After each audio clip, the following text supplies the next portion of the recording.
ठीक है। सो अभी तक गाइस हमने एक्सप्लोर कर लिया है कि रिएक्ट क्या है, कौन सी प्रॉब्लम सॉल्व करती है।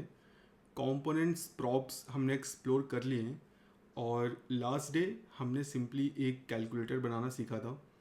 आज के सेशन में I will do a quick revision of components and props, कि ये कंपोनेंट्स और प्रॉप्स एक्चुअली में क्या प्रॉब्लम सॉल्व करते हैं।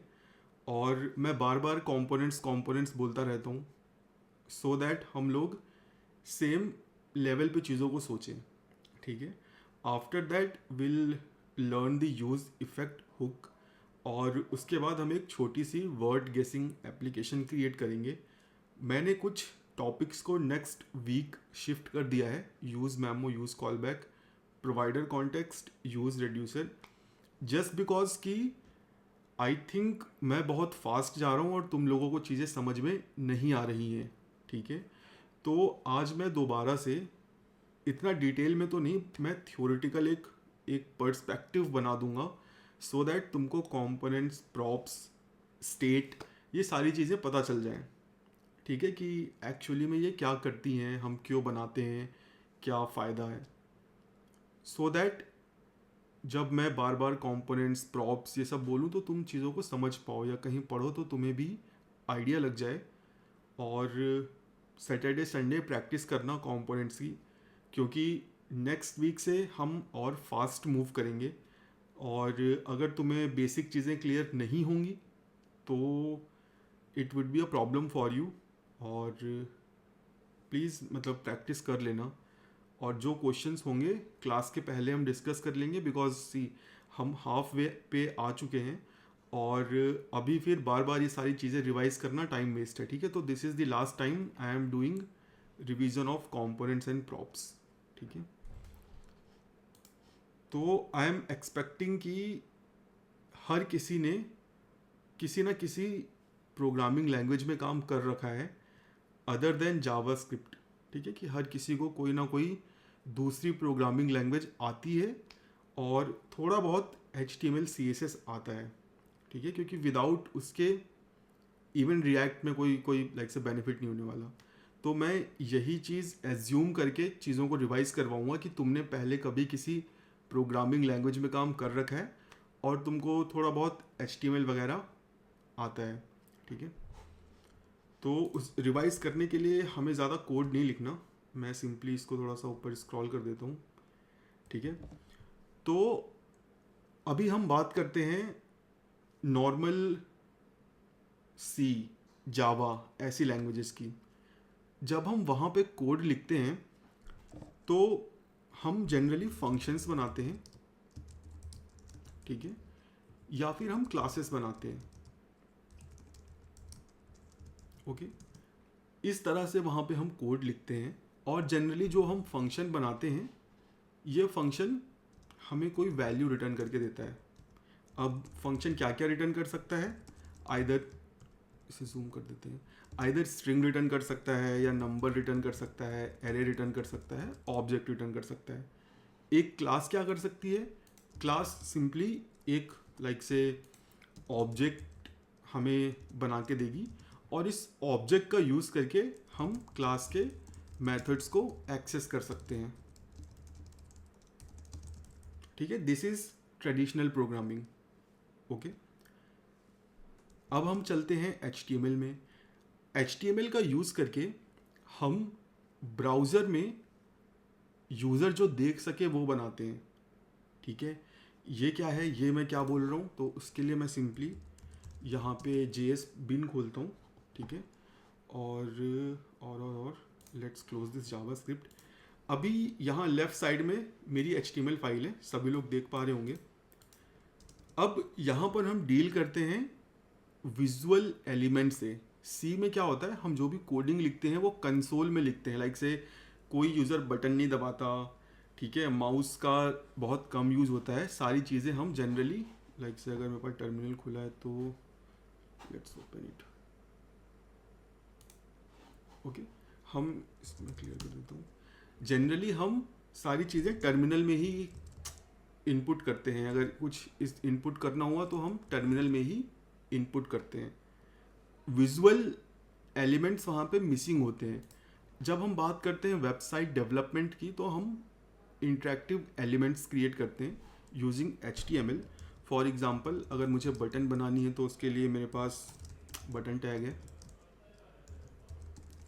यहाँ पे मेरे पास एक क्लिक मी बटन बन गई है ये, जिसे मैं क्लिक कर सकता हूँ। अगर मुझे यूज़र से इनपुट लेना है तो यूज़र को वो ब्लैक कंसोल स्क्रीन नहीं दिखानी है।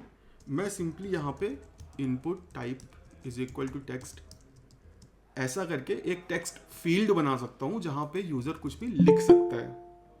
ठीक है, तो HTML हम यूज़ करते हैं यूज़र को एक लेआउट प्रोवाइड करने के लिए, जिसके दो काम होते हैं। नंबर 1 काम होता है या तो इंफॉर्मेशन दिखाना, या तो इंफॉर्मेशन, टाइपों पे मत जाना, ठीक है, बस समझ जाओ, कलेक्ट करना। ठीक है, यही दो काम के लिए हम HTML यूज़ करते हैं। अब HTML का ड्रॉबैक ये है कि कोई इंटरेक्शन मैं नहीं दे सकता। ये जो बटन यहाँ मैंने बनाई है, अभी मैं यहाँ पे क्लिक करूँगा तो कुछ होगा नहीं यहाँ पे। अभी अगर मैं इस बटन पे कोई एक्शन परफॉर्म करवाना चाहता हूँ तो मुझे जावास्क्रिप्ट लिखनी पड़ेगी। ठीक है, अब अगेन अगर मैं जावास्क्रिप्ट लिखूँगा तो वहाँ पे परफॉर्मेंस इश्यूज आने लगेंगे, क्योंकि मैं बार बार डॉम को अपडेट करूँगा। और हमने पहले ही सीख रखा है कि DOM update is a costly operation. क्यों? क्योंकि हम जावास्क्रिप्ट लैंग्वेज से C++ की दुनिया में बात करते हैं, तो ये एक कॉस्टली ऑपरेशन होता है। अब देखो, जितनी भी चीज़ें हम रिएक्ट, व्यू, एंगुलर इनसे करते हैं, वो सारी चीज़ें हम जावास्क्रिप्ट से कर सकते हैं। हमको एडिशनल कोड लिखना पड़ेगा। ठीक है, कोड किस चीज़ का? To check if we have to update DOM और नॉट। ईजिली हम कर सकते हैं एफिशिएंट डॉम अपडेट, ये भी हम कर सकते हैं। React at the end JavaScript ही है, तो हम जावास्क्रिप्ट ही क्यों नहीं यूज़ करते? अब इसको ऐसे देखो, जो एक सीनियर पर्सन है जिसको 10 या उससे ज़्यादा एक्सपीरियंस है, वो एफिशिएंट कोड लिख पाएगा। ठीक है, वो ऐसा कोड लिख पाएगा कि उसको किसी लाइब्रेरी की ज़रूरत नहीं है। अब एक नॉर्मल कंपनी 10 साल के एम्प्लॉय को अफोर्ड नहीं कर सकती है। ठीक है, और इतने एक्सपीरियंस पर्सन का जो काउंट है वो भी कम होता है। जनरली लोग स्विच कर देते हैं, लाइक से आइदर मैनेजमेंट में चले जाते हैं या कुछ और लाइक से जॉब पकड़ लेते हैं, तो इतने एक्सपीरियंस लोग मिलते नहीं हैं। अब हम कैसे इस प्रॉब्लम को सॉल्व करें? तो भाई दूसरे लोगों ने जो काफ़ी इंटेलिजेंट है, उन्होंने क्या किया कि चलो हम लाइब्रेरीज बना देते हैं सो दैट लोगों को ये जो कोड है एक्स्ट्रा ये ना लिखना पड़े और वो एफिशिएंट तरीके से ब्राउज़र पे काम कर पाए।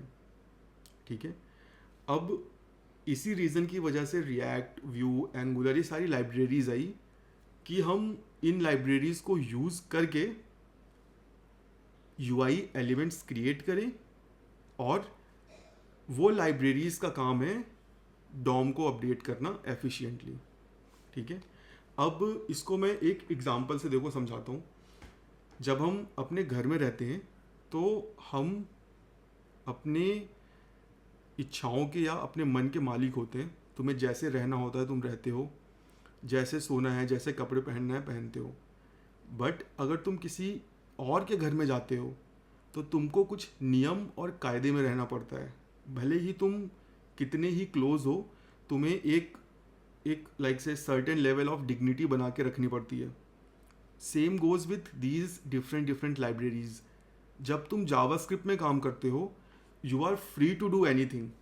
ठीक है, बट जब तुम रिएक्ट, एंगुलर, व्यू कोई भी लाइब्रेरी सीखते हो या उस पर काम करते हो, तो तुमको उनके हिसाब से काम करना पड़ता है। तुमको सीखना पड़ता है कि वो लाइब्रेरी कैसे मुझसे काम करवाना चाहती है। ठीक है, अब जैसे तुम अपने किसी मेहमान के यहाँ अगर बोल दो भाई मैं तो अपने हिसाब से रहूँगा, तो कुछ ही दिन रह पाओगे। कुछ दिन बाद जब मेहमान का मन भर जाएगा, जब उसके सब्र का बांध टूट जाएगा, तो तुमको भगा देगा। Same in React view angular, अगर तुम इन लैंग्वेज के पैटर्न्स, इन लैंग्वेज के रूल्स को फॉलो नहीं करोगे, तो एक टाइम पे जो एप्लीकेशन तुम बना रहे हो अपनी मन मर्जी के हिसाब से, वो एक सर्टेन लेवल पे आके तुम्हें प्रॉब्लम क्रिएट करने लगेगी। परफॉर्मेंस इशूज़ आएंगे, क्रैश होने लगेगी जैसे जैसे डेटा और यूज़र बढ़ेगा, या तुम्हारा कोड बढ़ेगा, या फंक्शनैलिटी बढ़ेगी। तो इसीलिए ये हर लाइब्रेरी का रूल है कि उनके सेट ऑफ सर्टेन गाइडलाइंस होते हैं, ठीक है।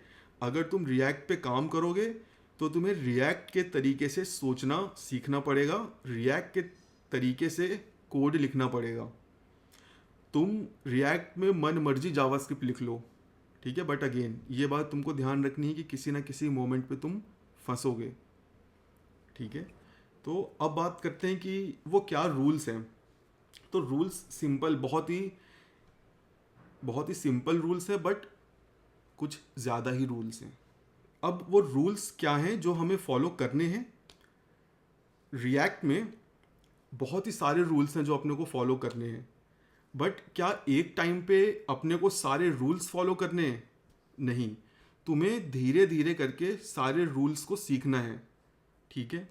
अब तुम सारे रूल्स एक साथ कभी नहीं सीख सकते हो, तुमको धीरे धीरे प्रैक्टिस बनानी पड़ेगी चीज़ों को सीखने के लिए। अब वो प्रैक्टिस कैसे आएगी? तुमको कंपोनेंट्स और छोटी छोटी एप्लीकेशन बनानी पड़ेंगी, ठीक है। तो अभी मैं छोटे से रूल्स समझा देता हूँ कि रिएक्ट में अगर तुमको काम करना है तो तुम कैसे काम करोगे और कैसे रिएक्ट के वे में सोचोगे, ओके। अब देखो, फॉर एग्जांपल मुझे एक टू डू एप्लीकेशन बनानी है इन HTML, तो मैं कैसे बनाऊँगा?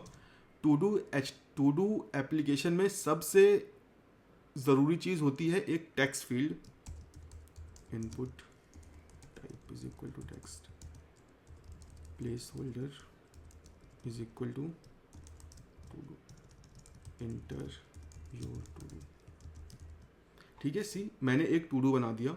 अब मुझे एक बटन चाहिए यहाँ पे जिससे मैं टू डू को ऐड कर सकूँ, ठीक है। मैंने मान लो ऐड टू डू बना दिया। अब जितने भी टू डूज एडेड हैं मुझे उनको दिखाना भी है, तो उसके लिए अगेन मैं सिंपली यहीं पे दिखा सकता हूँ। फॉर एग्जांपल मेरे पास कुछ हार्ड कोडेड डेटा है, लाइक से learn.js,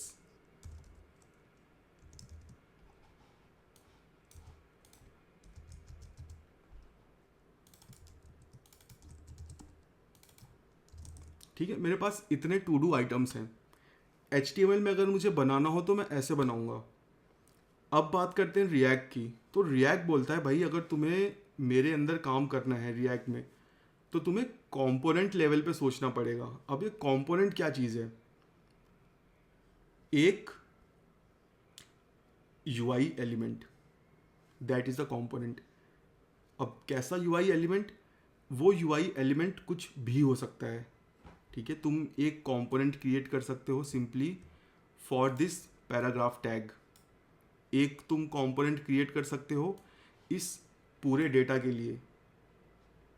तुम अब कैसे डिसाइड करोगे कि तुम कंपोनेंट में क्या रखोगे? तो इसको अगेन मैं एक एनालॉजी से समझाता हूँ।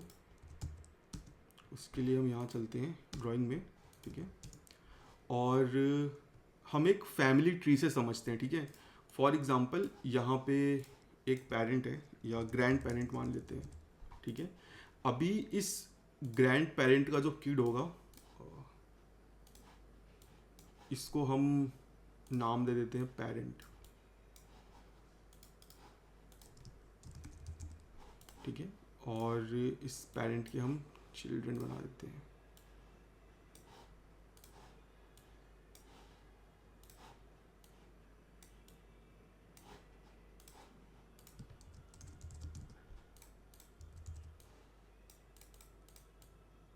ठीक है, तो अभी अगर तुम इस फैमिली की हायरार्की देखो तो दो बच्चे हैं, उनके पापा हैं और उनके दादा हैं, ठीक है।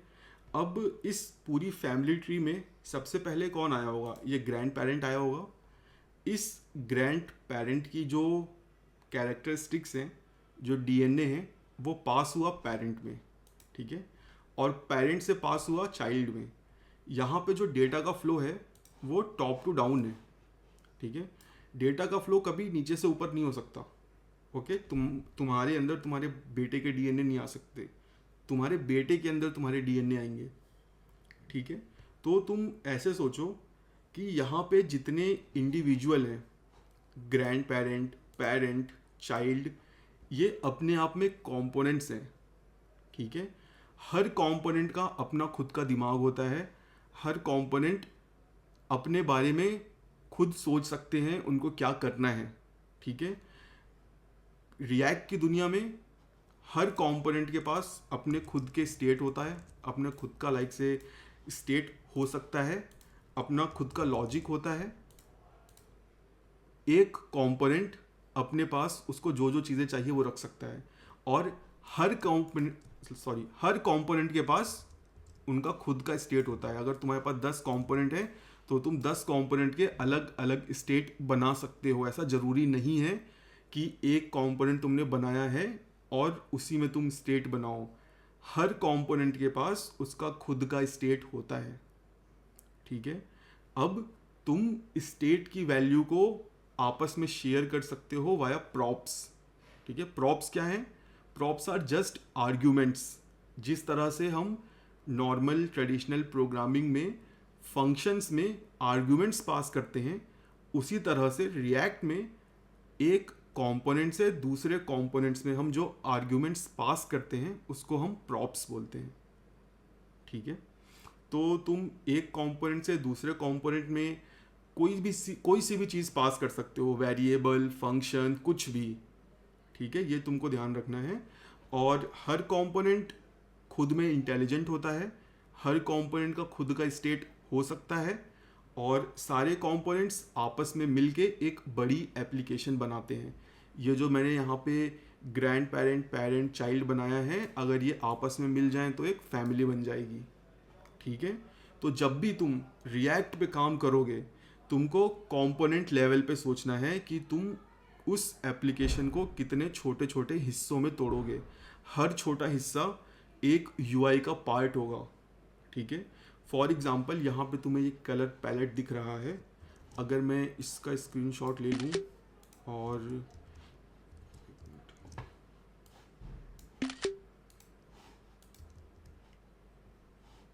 ठीक है, ये आ गया यहाँ पे। अभी अगर मैं इसको कंपोनेंट्स में तोड़ूं, सबसे छोटे कंपोनेंट्स कौन से बनेंगे? एक ये जो ब्लू ब्लू डब्बे बने हैं, ठीक है, ये एक कंपोनेंट बनेगा। उसके बाद हर जगह रीयूज़ हो रहा है, देखो, ठीक है, यहाँ पे भी यही यूज़ होगा। उसके बाद स्ट्रोक विड्थ के लिए मैं दूसरा कंपोनेंट बना लूँगा एक,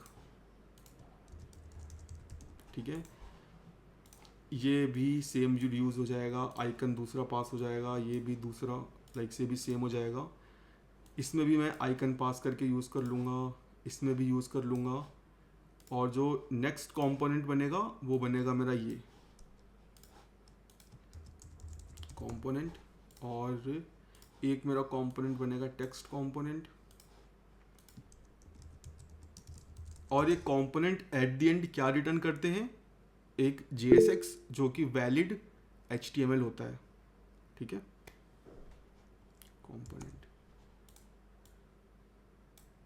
अब ये जो 4 कंपोनेंट्स मैंने बनाए हैं, इनको मैं कंबाइन करके अपना पूरा ये पैलेट बनाऊंगा, ठीक है। तो तुम्हें जो कुछ भी बनाना है, तुम्हें पहले कंपोनेंट्स डिसाइड करने पड़ेंगे। वो कंपोनेंट्स आपस में कैसे इंटरेक्ट कर रहे हैं, तुम्हें वो डिसाइड करना पड़ेगा। अगर तुम इस लेवल पे सोच नहीं पा रहे हो, तुम्हें नहीं पता एक कंपोनेंट कैसे बनाते हैं, कंपोनेंट्स के बीच में डेटा कैसे पास करते हैं, तो बहुत डिफिकल्ट होने वाला है। This is a building block, without इसके तुम रिएक्ट पे लाइक से ऑलवेज स्ट्रगल करोगे। तो कंपोनेंट्स, उनके बीच का कम्युनिकेशन देख लो। हर कंपोनेंट के पास अपना खुद का स्टेट होता है, लॉजिक होता है, खुद की CSS होती है। जिस तरह से हर बच्चे के पास खुद का दिमाग होता है, वो कुछ भी कर सकता है, ठीक है। और सेम जैसे हर फैमिली का एक कॉमन ड्राइंग रूम होता है, उसी तरह से हर एक बड़े कंपोनेंट का एक कॉमन डेटा स्टोर होता है, ठीक है। इसीलिए बोलते हैं कि सारा डेटा एक जगह रखो, पेरेंट में रखो, सो दैट अगर किसी भी चाइल्ड को वो डेटा चाहिए तो एक्सेस कर ले। ओके, अब कॉमन जगह रखने के बहुत तरीके हैं, रिडक्स हो गया, प्रोवाइडर कॉन्टेक्स्ट हो गया, ठीक है। इसीलिए हम डेटा को ऊपर सबसे टॉप पे रखते हैं कि अगर चाइल्ड को चाहिए तो भाई एक्सेस कर ले। ओके, और कभी कभी तुमने देखा होगा फैमिलीज में हर लड़के की खुद की कार होती है, खुद का मोबाइल होता है, तो ज़रूरी नहीं कि तुम चाइल्ड को कॉमन स्टोर से जोड़ो, तुम एक चाइल्ड के लिए छोटा सा स्टोर बना सकते हो जो बस उसी के लिए चाहिए, ठीक है। अब ऐसे कौन सी रिक्वायरमेंट है, फॉर एग्जांपल जैसे मैंने लाइब्रेरी पे क्लिक किया, अभी यहाँ पे जो ऑप्शन आ रहे हैं, जब मैं इस ड्रॉर को बंद कर दूंगा तो मुझे उस डेटा की कोई ज़रूरत ही नहीं है। तो ऐसे चीज़ को मैं रिडक्स में क्यों रखूँगा जो टेम्पररी है, जो चीज़ बस क्षणिक है, मोमेंट्री है, उसको मैं बस अपने कंपोनेंट के लोकल स्टेट में रखूँगा। ओके, तो ये डिसीजन धीरे धीरे जैसे तुम प्रैक्टिस करोगे आता जाएगा, ठीक है। तो इस टाइम पे अब I can take the question on components, props, जो भी तुमको पूछना है।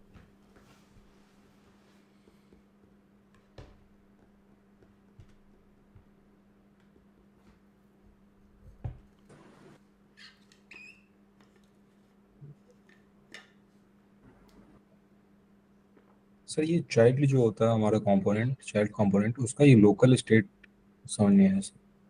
लाइक क्या नहीं समझ में आया? लोकल जो लोकल स्टेट है, local state means temporary state. For example मैंने ये लाइब्रेरी ड्रॉर खोला, तुमने इसके स्टेट्स बनाए, इनिशलाइज किया, जब मैंने इसको बंद किया कंपोनेंट अनमाउंट हुआ, सब कुछ डिलीट हो गया, वो हुआ local state.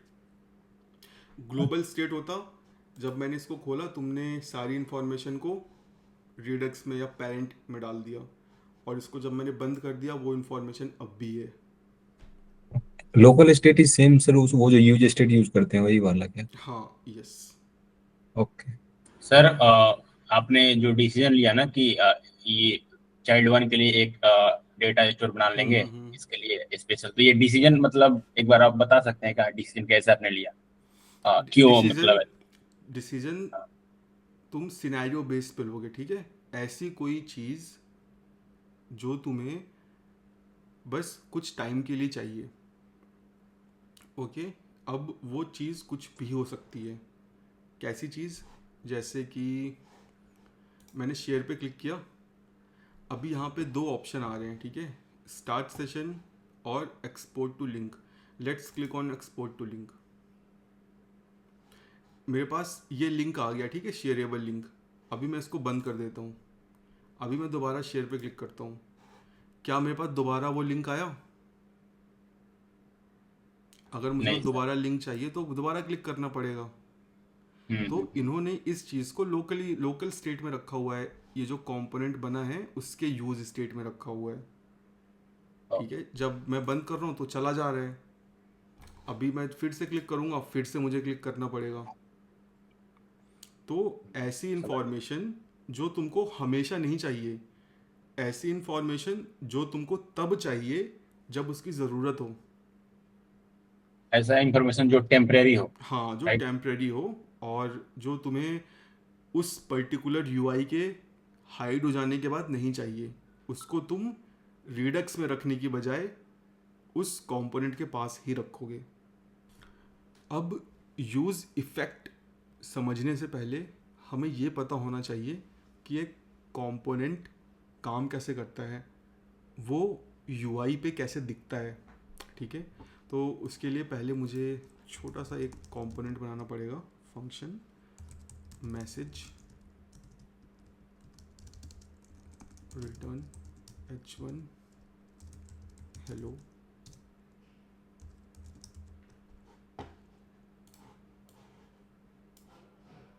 This is your code and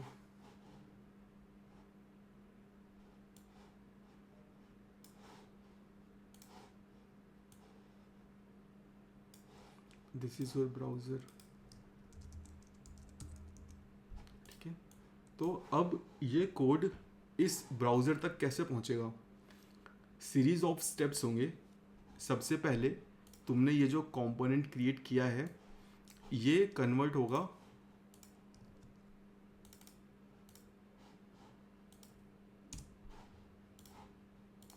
react dot create element function call में, ठीक है। This is a function call. ये जो भी तुम्हारा कंपोनेंट है, जो भी तुमने JSX वगैरह लिखी हुई है, वो कन्वर्ट होगा क्रिएट एलिमेंट में, ठीक है। अगर तुमने कोई स्टेट वगैरह लिखी हुई है, यहाँ पे कोई लॉजिक वगैरह लिखा हुआ है डेटा अपडेट करने का, जब वो सारा चीज़ अपडेट हो जाएगा तो सारा तुम्हारा JSX कन्वर्ट होगा क्रिएट एलिमेंट में। ये क्रिएट एलिमेंट सपोज करो तुमको वर्चुअल डॉम देगा,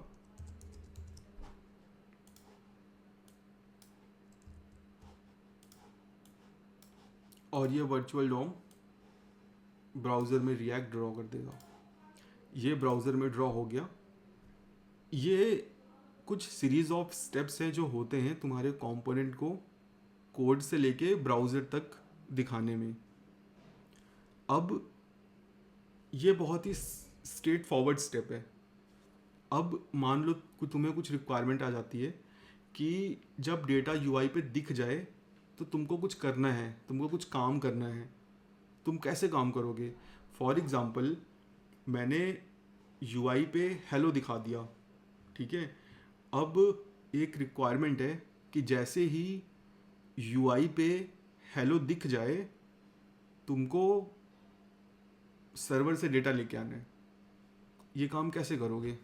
अगर तुम्हें करना हो, लाइक से मैंने तुमको बोल दिया कि तुमको जैसे ही ब्राउज़र के स्क्रीन पे हेलो दिखे तो तुम्हें सर्टेन एक्शन करना है, तो तुम कैसे करोगे? with the hooks.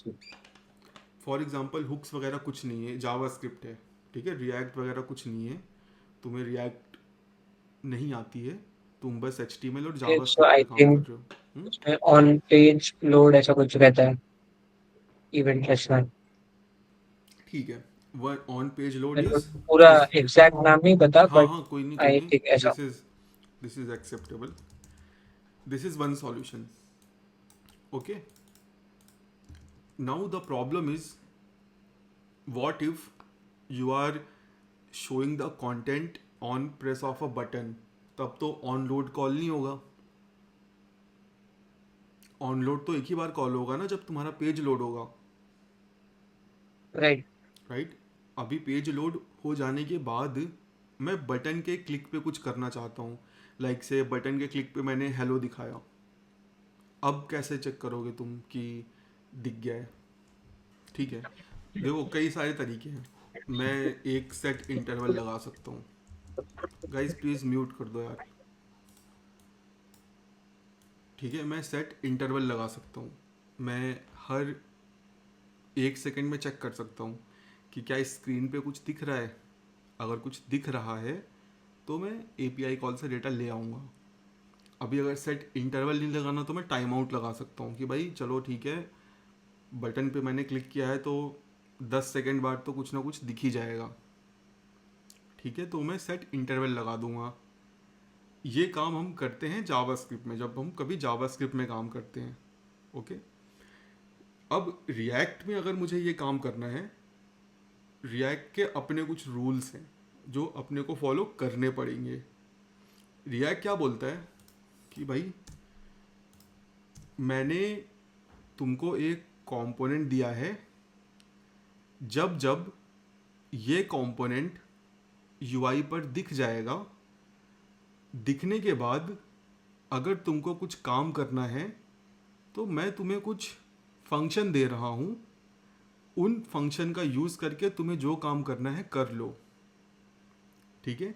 जैसे तुम घर से कहीं बाहर जा रहे हो, तुम्हारी मम्मी ने बोला कि भाई ये लो टिफ़िन, जब तुमको भूख लगेगी खा लेना खोल के, ओके।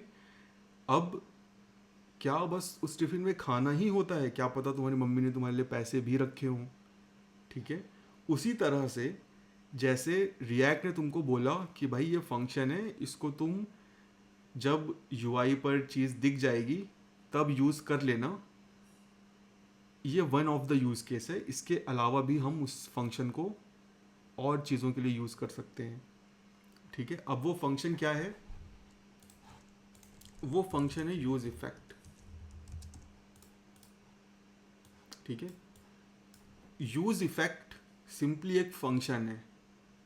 ओके, अब इस फंक्शन का क्या काम है? ये एक स्पेशल फंक्शन है, तुम्हें इस फंक्शन को खुद से एग्जीक्यूट नहीं करना पड़ता। ठीक है, तुम सिंपली इस फंक्शन को लिखते हो अपने कोड में, रिएक्ट इसको अपने हिसाब से कॉल करता है। 2-3 उसने सिनेरियो बता रखे हैं कि इन सिनेरियो में मैं इस फंक्शन को कॉल करूँगा। अब वो सिनेरियो क्या क्या है? पहला सिनेरियो जो मैंने तुमको अभी बताया, जस्ट अ सेकेंड,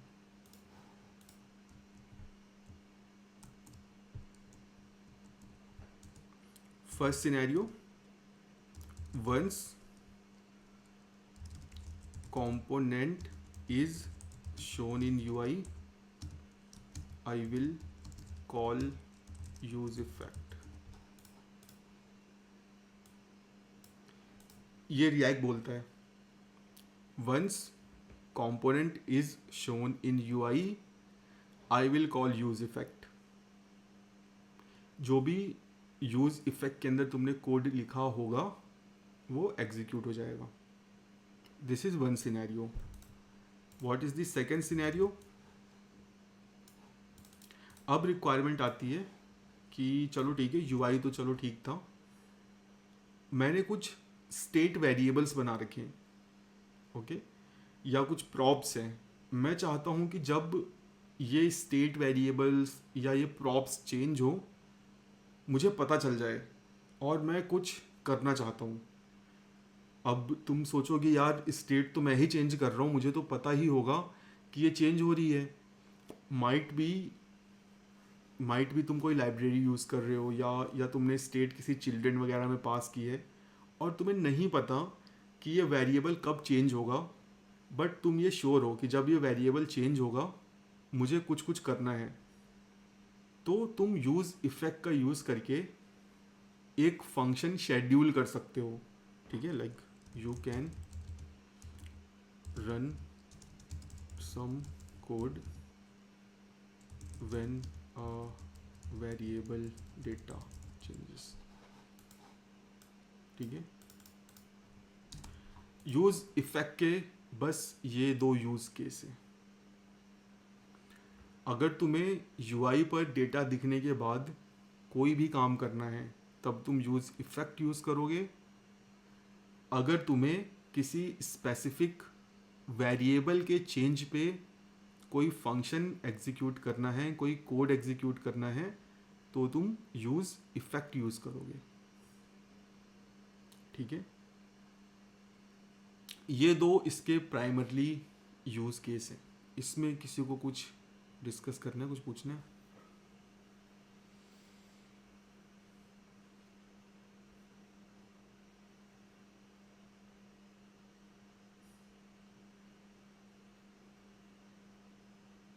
मैं ये नहीं, पूछ रहा हूँ, ठीक है, अभी अपने सेकंड वाला से, point एक बार रिपीट कर हाँ दोगे तो सही है। सॉरी, सेकंड पॉइंट एक बार रिपीट कर सकोगे? हाँ श्योर। कंसोल में चलते हैं and let's create a object fruit name mango.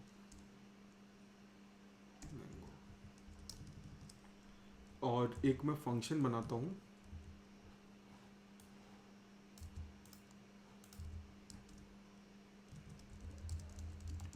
Change fruit dot name is equal to orange change fruit.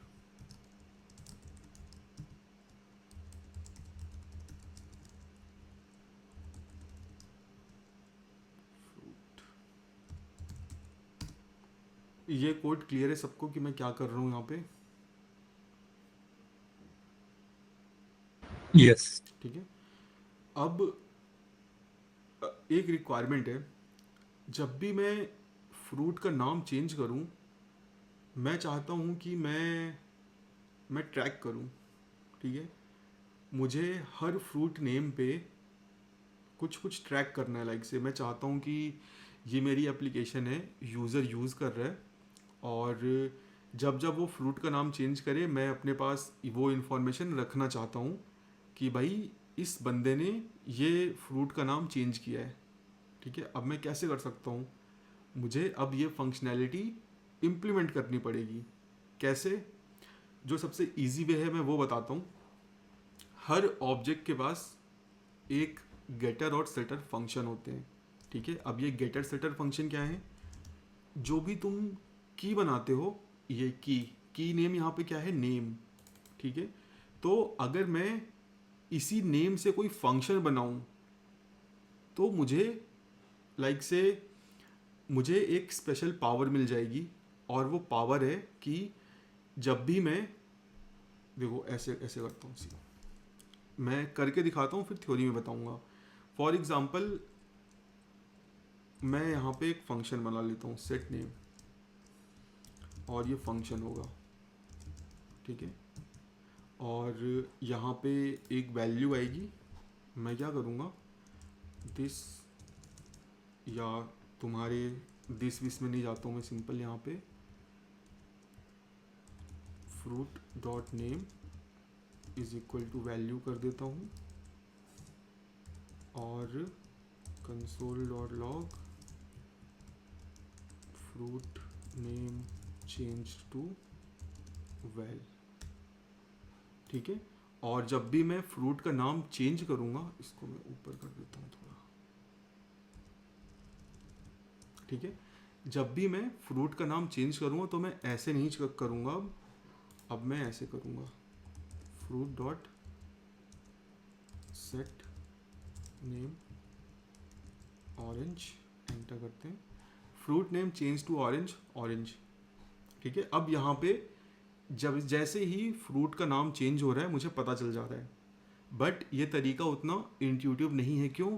क्योंकि भाई हर कोई इतना एक्सपीरियंस नहीं होता, लाइक से इतना उसके पास टाइम नहीं है कि वो इतने फंक्शंस वगैरह लिखे।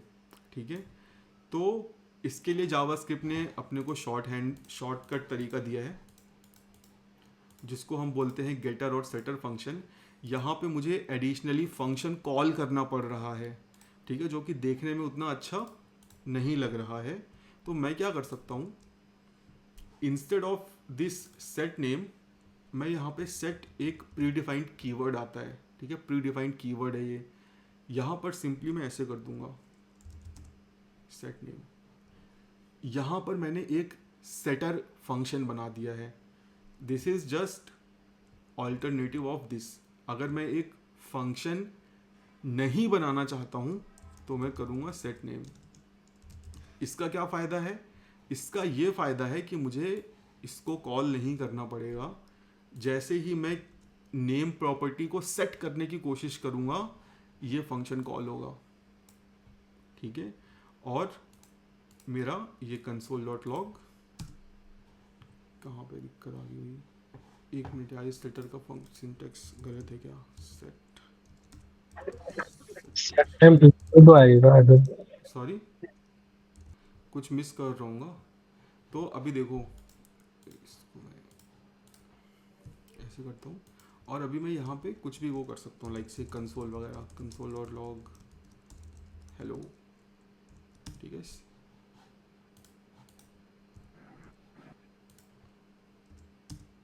ठीक है, सी यहाँ पे हेलो आ गया। ठीक है, मैंने 2 बार सेट किया, 2 बार हेलो आ गया। तो मैं जब चेंज डिटेक्शन की बात कर रहा हूँ, तो मैं इस चेंज डिटेक्शन की बात कर रहा हूँ। अभी अगर मुझे ये काम रिएक्ट में करना है, तो मैं इस तरह से नहीं करूँगा, राइट? मैं इस तरह से सेटर फंक्शन नहीं बनाऊँगा। मुझे रिएक्ट ने बोला है कि भाई तेरा ये काम तेरे लिए मैं कर दूँगा, तुमको ये सब कुछ नहीं करना। तुमको बस यूज़ इफ़ेक्ट का यूज़ करके मुझको बता देना है कि किस वेरिएबल के चेंज पे तुमको फंक्शन कॉल करना है, और वो कर देगा। ऐसा समझ लो रिएक्ट ने इस कोड को रिप्लेस कर दिया है कुछ इस तरह से। रिएक्ट ने बोल दिया है भाई तुझे ये सब कुछ नहीं लिखना, तू बस यहाँ पे यूज़ इफेक्ट लिख दे, हो गया। यूज़ इफेक्ट लिख दे और मुझे बता दे कौन सा वेरिएबल, मैंने बोला लॉग, बस। और मुझे वो कोड दे दे फंक्शन में, बाकी काम मैं कर लूँगा। ठीक है, ये बस अभी मैं यूज़ इफेक्ट को टच कर रहा हूँ। ठीक है, अभी हम थोड़ी प्रैक्टिस करेंगे, चीज़ें क्लियर हो जाएंगी। बट यहाँ पे जो मैं समझाने की कोशिश कर रहा हूँ वो है यूज़ इफेक्ट का, लाइक से यूज़ इफेक्ट का मोटिव, कि यूज़ इफेक्ट करता क्या है।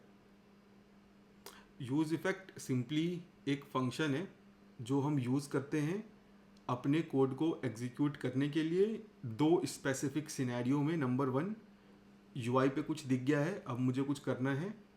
नंबर 2, कोई डेटा वेरिएबल चेंज हुआ है, मुझे कोई फंक्शन कॉल करना है। ये मेनली काम होता है यूज़ इफेक्ट फंक्शन का।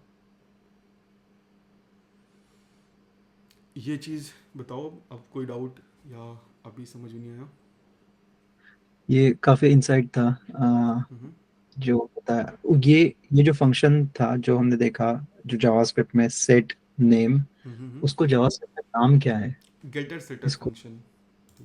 गेटर setter function, these are simple okay, JavaScript concept जहाँ पे तुम्हें, अगर तुम चाहते हो कोई ऑब्जेक्ट में कोई प्रॉपर्टी चेंज हो और तुम्हें कोई फंक्शन कॉल करना है, तुम्हें रिस्ट्रिक्शन लगानी है कि भाई या तो तुम मेरे ऑब्जेक्ट की देखने लायक नहीं हो, ठीक है, या तो तुम सर्टेन क्राइटेरिया मेट नहीं कर रहे हो, तुम्हें कोई लाइक से कोई भी कंडीशन लगानी है वैल्यू को गेट या सेट करने से पहले, तो तुम यूज़ कर सकते हो गेटर सेटर फंक्शन।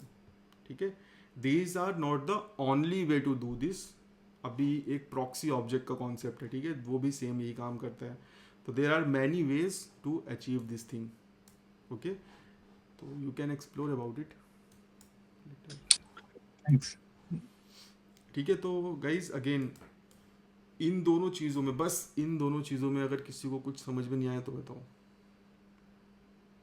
जो यूज़ इफेक्ट हुक है वो हम बस इन दोनों ही रीज़न के लिए यूज़ करते हैं। ठीक है, और जिस तरह से विंडोज़ में तुम लोग राइट क्लिक करके रिफ्रेश करते हो, यूज़ इफेक्ट का काम है रिफ्रेश करना। किस चीज़ को रिफ्रेश करना?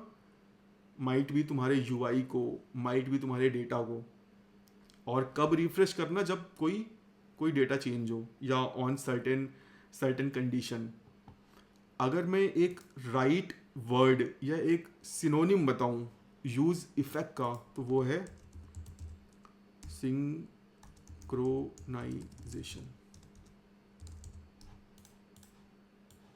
यूज़ इफेक्ट का जो ऑल्टरनेट नाम तुम सोच सकते हो अपने दिमाग में या रिलेट कर सकते हो, वो है सिंक्रोनाइजेशन। किससे सिंक्रोनाइजेशन? डेटा का यूआई से या फिर यूआई का डेटा से।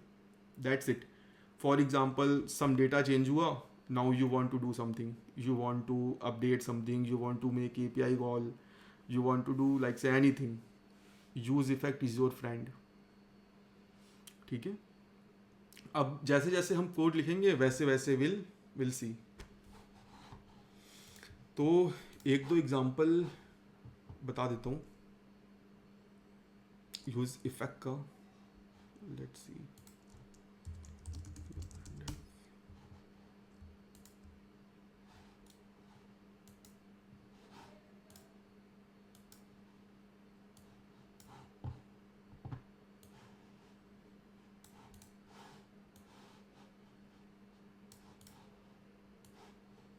देखो पहले हम ये समझेंगे कि मैंने एक 2 घंटे का अलग से ही सेशन लिया था कि हम यूज़ इफेक्ट क्यों यूज़ ना करें। ठीक है, तो अभी क्यों यूज़ ना करें से पहले ज़रूरी है कि क्यों यूज़ करें। पहले हम इसको कुछ दिन यूज़ करेंगे, फिर मैं बताऊंगा कि इसको हम क्यों यूज़ ना करें। ठीक है, तो अभी देखते हैं। यहाँ पे मेरी एप्लीकेशन चल रही है जो हमने लास्ट वर्किंग डे बनाई थी, मैं यहाँ पे कुछ भी लिखूँगा 12 + 2 = करूँगा तो रिज़ल्ट 14 आ गया। अब मैं चाहता हूँ कि भाई जैसे ही मैं प्लस पे क्लिक करूँ, लाइक से ये प्लस प्लस हो या सेलेक्टेड ऑपरेशन चेंज हो, मैं यहाँ पे कुछ कंसोल कराना चाहता हूँ, ठीक है। तो अब उसका इजी वे क्या है, लाइक से सी ये ऑपरेशन को मैंने किस स्टेट में रखा हुआ है, ऑपरेशन में। मैं यहाँ पे क्या करूँगा, यूज़ इफेक्ट, ये एक फंक्शन कॉल जैसा दिख रहा है तुमको, ठीक है, ऐसे समझ लो फंक्शन कॉल ही है, और इसके फर्स्ट आर्गुमेंट में हमें एक फंक्शन पास करना पड़ता है। ये फंक्शन 2 केसेस में रन होता है। पहला केस, यहाँ पे अपने को एक एरे डिफाइन करना पड़ता है। अगर हम इस एरे में कुछ नहीं लिखते हैं तो जब भी मेरा कंपोनेंट यूआई पर दिख जाएगा, जो भी कोड मैं यहाँ पे लिखूँगा वो रन हो जाएगा।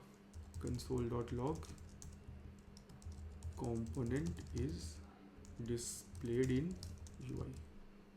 See, component is displayed in UI. अब ये 2 बार क्यों आया? 2 बार इसलिए आया क्योंकि React 18 में React की टीम ने स्ट्रिक्ट मोड को थोड़ा सा इन्हेंस कर दिया है। तुम्हारी एप्लीकेशन फर्स्ट टाइम क्रिएट होगी, माउंट होगी, यूआई पर दिखेगी, और फिर बिहाइंड द सीन रिएक्ट उसको यूआई से हटाएगा और फिर ऐड करेगा।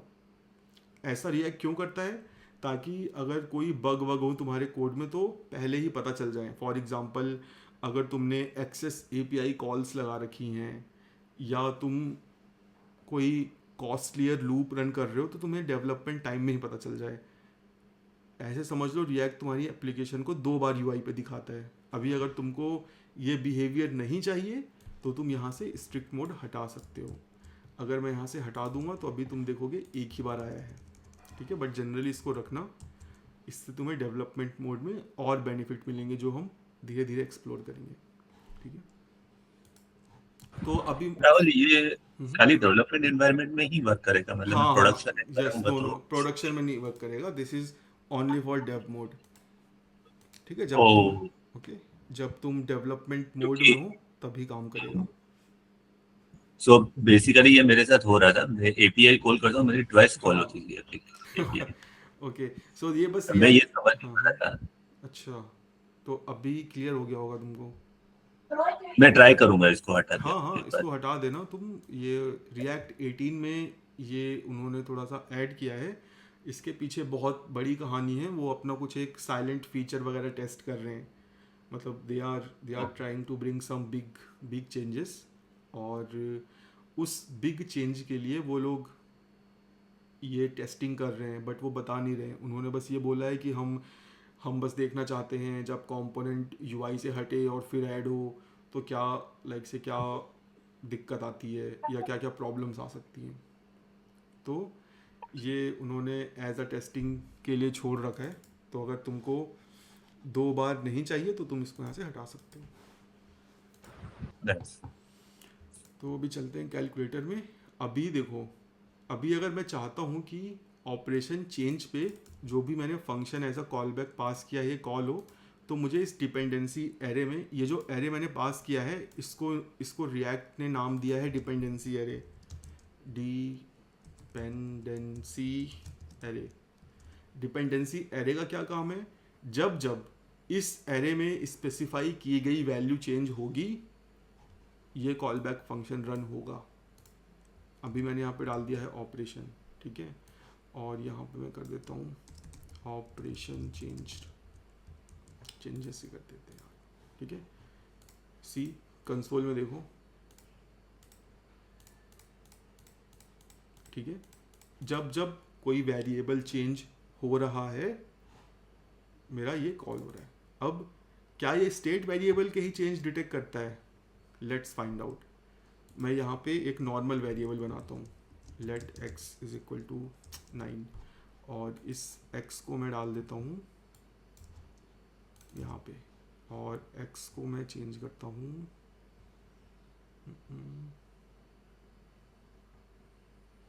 हैंडल ऑपरेशन सेलेक्ट में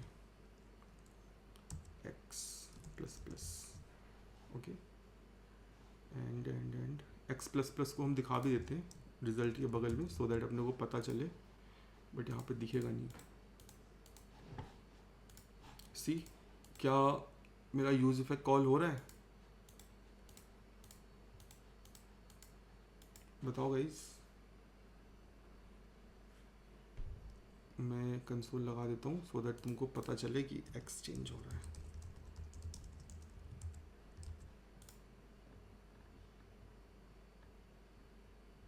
डिपेंडेंसी कहाँ गया भाई? डिपेंडेंसी एरे में मैंने एक्स डाल रखा है।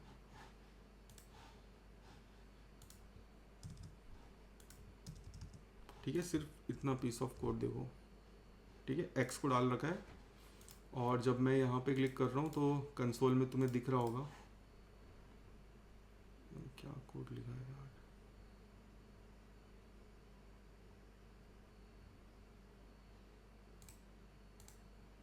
एक्स प्लस प्लस,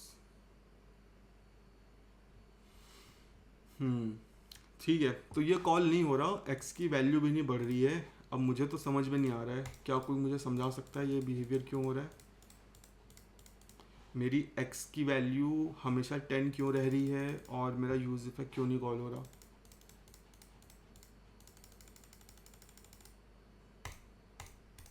अभी तो हो रहा है। सी, देखो वियर्ड सा बिहेवियर, जब मैं एक ही बटन को क्लिक कर रहा हूँ तो मेरा नंबर बढ़ रहा है, बट जब दूसरे को कर रहा हूँ तो वापस से 10 हो जा रहा है। सी, क्या कोई मुझे बता सकता है ऐसा क्यों हो रहा है?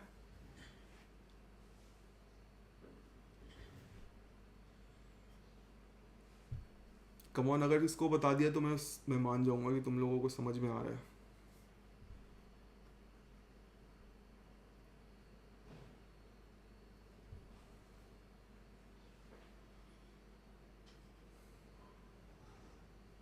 सोच लो, आई कैन वेट 1 और 2 मिनट कि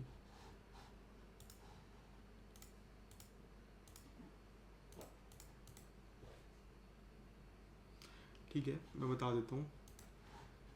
अब मैंने यहाँ पे किया क्या है, मैंने एक नॉर्मल वेरिएबल बनाया है, उसको डिपेंडेंसी एरे में डाला है, और बटन की क्लिक में मैं इसको इंक्रीज कर रहा हूँ। अब भाई मैंने परसों या नरसों बताया था कि एक नॉर्मल वेरिएबल को रिएक्ट देख नहीं सकता, रिएक्ट को ये दिखेगा ही नहीं, रिएक्ट को पता ही नहीं कि एक्स नाम का कोई वेरिएबल है। तो जब ये चेंज होगा तो रिएक्ट को कभी पता भी नहीं चलेगा। क्यों? क्योंकि रिएक्ट को नॉर्मल वेरिएबल कीड़े मकोड़े जैसे लगते हैं। रिएक्ट नॉर्मल वेरिएबल को कभी भी भाव नहीं देता। अभी ये एक्स चाहे ज़िंदा रहे चाहे मरे, रिएक्ट को कोई फ़र्क नहीं पड़ेगा। ठीक है, इसीलिए जब ये चेंज हुआ तो रिएक्ट को पता ही नहीं कि ये चेंज हुआ। नंबर 1 चीज़। सेकेंड चीज़, ऐसा वियर्ड बिहेवियर मुझे क्यों मिल रहा है? जब मैं एक ही बटन को बार बार क्लिक कर रहा हूँ तो मेरा एक्स बढ़ रहा है, दूसरे को क्लिक कर रहा हूँ तो रीसेट हो जा रहा है। ऐसा इसलिए हो रहा है क्योंकि हमने जब यूज़ स्टेट पढ़ा था, मैंने बार बार ये लाइन बोली थी, जब स्टेट चेंज होती है तभी मेरा फंक्शन दोबारा कॉल होता है। अभी जब मैंने लाइक से इस प्लस को क्लिक किया, मेरा जो सेलेक्टेड ऑपरेशन है वो हो गया plus.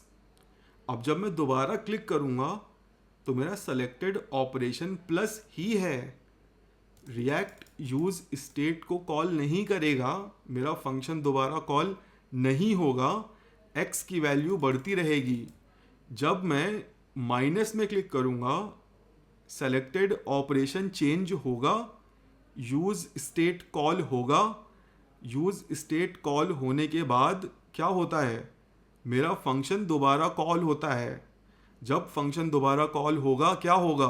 x is equal to 9 हो जाएगा।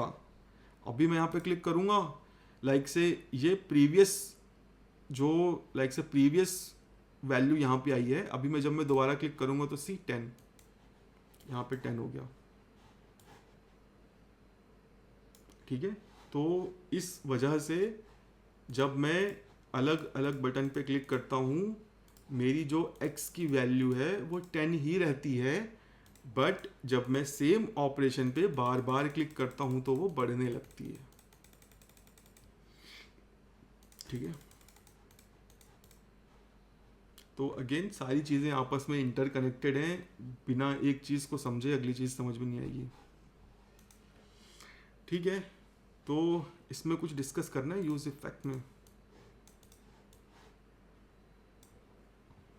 ठीक है, तो मैं टाइम नहीं वेस्ट करूँगा। Today I will create this gaming application.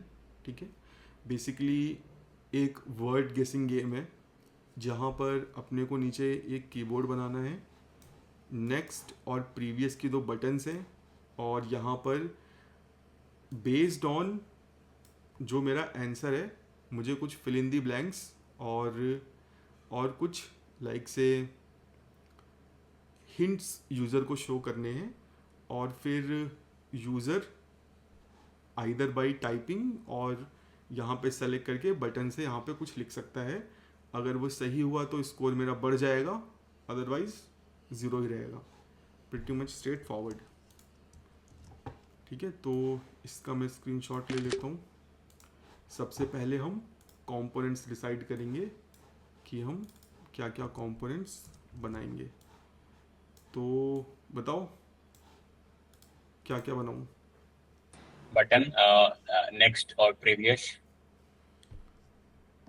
मतलब एक sorry, single button for next and previous.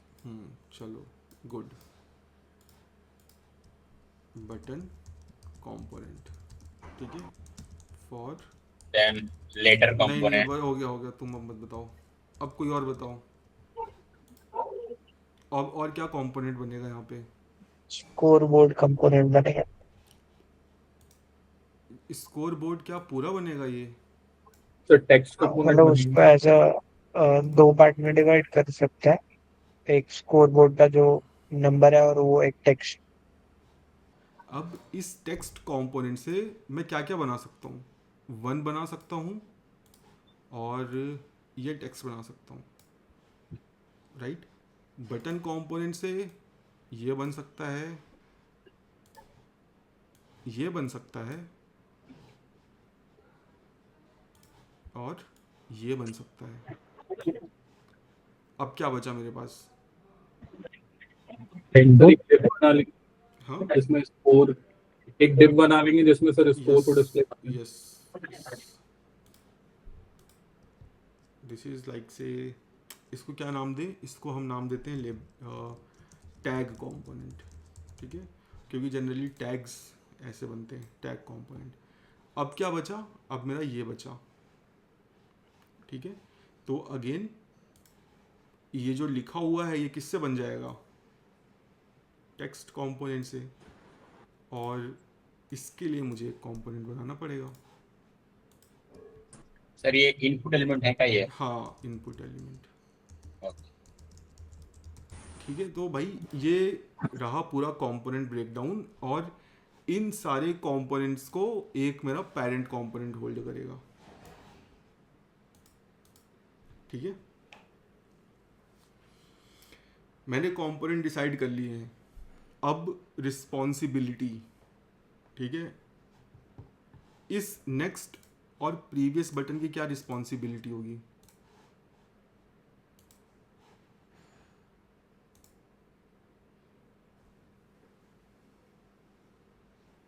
बताओ, नेक्स्ट और प्रीवियस बटन क्या क्या करेगा? मतलब नेक्स्ट और प्रीवियस बटन हम क्यों यूज़ करते हैं? क्वेश्चन चेंज करने के लिए। हाँ, क्वेश्चन चेंज करने के लिए। तो क्या, अब मैंने क्या बोला? मैंने बोला कि ये जो नेक्स्ट और प्रीवियस है ये तो कंपोनेंट्स हैं, तो क्या ये next previous component question change करेंगे या ये बताएंगे क्वेश्चन चेंज करना है? ये बताएंगे चेंज करने के। हाँ राइट, ये बताएंगे कि क्वेश्चन चेंज करना है। सेम वे ये जो जितनी भी बटन्स हैं कीबोर्ड वाली, ये बताएंगी कि यूज़र ने मुझ पे क्लिक किया है। ये जो इनपुट टेक्स्ट है ये बताएगा कि मुझ पे कुछ टाइप हुआ है। किसको बताएगा? अपने पेरेंट कंपोनेंट को। कैसे बताएगा? Via function. ठीक है, तो अगेन अब इसको रेफरेंस मान के let's go back to our code और लेट्स डिलीट एवरीथिंग।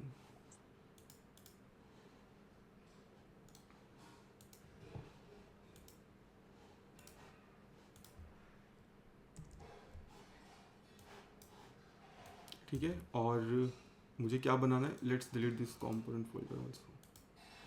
अपने को बनाना है एक word guessing game. Word guessing game, ठीक है। अब अगेन इस वर्ड गेसिंग गेम के अंदर क्या होगा? एक कंपोनेंट्स का फोल्डर होगा जिसके अंदर सारे रीयूजेबल कंपोनेंट्स जाएंगे। हमने क्या क्या कंपोनेंट्स डिसाइड किए हैं भाई? एक इनपुट कंपोनेंट होगा, फोल्डर बना लेते हैं। इनपुट, बस इनपुट ही रखते हैं। अब यहाँ पे देखो नेमिंग कन्वेंशन का खेल। कई लोग क्या करते हैं, इनपुट डैश कंपोनेंट और फिर टैग, टैग डैश कंपोनेंट। भाई मैं जो चीज़ रख रहा हूँ वो कंपोनेंट्स फोल्डर के अंदर है।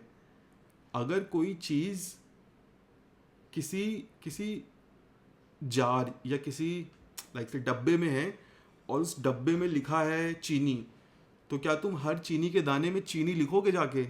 नहीं। तो ये काम कभी मत करना। पेरेंट फोल्डर में लिखा हुआ है कंपोनेंट, बट तुम अंदर फोल्डर में भी बार बार कंपोनेंट लिख रहे हो। This is a bad practice. ठीक है, अगर कोई चीज़ कंपोनेंट्स फोल्डर के अंदर है तो जाहिर सी बात है वो कंपोनेंट ही होगी। अगर वो कंपोनेंट नहीं है तो उसको वहाँ पे होना नहीं चाहिए। ठीक है, तो अगर तुमने कोई फोल्डर बनाया है इमेज, उसके अंदर तुम इमेज ही डालोगे, अलग से तुमको लिखने की ज़रूरत नहीं है। एक्स्ट्रा तुम लिख भी रहे हो और देखने में भी वो बहुत ही मेसी सा लगेगा। तो जो फोल्डर है अंदर तुमको उसको उस नाम को रिपीट नहीं करना कभी भी। टैग कंपोनेंट हो गया, बटन, और इस डैश के लिए मैं लिटरली डैश ही नाम दे देता हूँ, डैश। और कुछ है क्या? बटन हो गया, टेक्स्ट, टेक्स्ट बचा हुआ है, और ठीक है टेक्स्ट ही है बस, टेक्स्ट। ठीक है, अपने पास 5 कंपोनेंट्स आ गए हैं। अब क्या एक्सरसाइज है? कंपोनेंट्स फोल्डर को बंद करो, वर्ड गेसिंग गेम के लिए कंपोनेंट बनाओ, index.jsx एंड style.css। ये दोनों चीज़ तुमको लाइक से मतलब हर कंपोनेंट के साथ करनी है जब तक प्रैक्टिस ना हो जाए। फिर धीरे धीरे क्या कर सकते हो, अगर कॉमन CSS है तो लाइक से हर CSS की फाइल मत बनाओ, एक में रख लो। बट अगर हर कंपोनेंट की CSS अलग से लिखोगे तो तुम्हें डिबग करना, चेंज करना बहुत इजी हो जाएगा, क्योंकि तुम्हें एक छोटा कोड देखना पड़ेगा। अदरवाइज सब कुछ अगर एक फाइल में रहेगा तो बहुत कुछ देखना पड़ेगा तुमको और हालत ख़राब हो जाती है। Function word guessing game return. Again मुझे पता नहीं है, UI पे दिखेगा नहीं, इसलिए कुछ टेक्स्ट रैंडम सा, जस्ट टू बी कंफर्म कि हाँ मेरा कंपोनेंट सही से काम कर रहा है। ठीक है, ये मेरा एक कंपोनेंट बन गया। कंपोनेंट क्या होता है? कंपोनेंट एक फंक्शन होता है जो हमेशा एक UI एलिमेंट रिटर्न करेगा। अगर वो UI एलिमेंट रिटर्न नहीं करेगा तो वो नल रिटर्न करेगा। अगर तुम इन दोनों में से कुछ भी रिटर्न नहीं करोगे तो एरर आ जाएगी कि a component must return something. A component represent a UI element. ठीक है, यहाँ पे UI एलिमेंट क्या है? This div। Is this div a HTML tag? No, this looks like a HTML tag but this is a JSX. Okay, word guessing game, and simply इसको यहाँ पे add कर देते हैं, word guessing game, and let's use it, and let's go to the browser. See, hello text is there.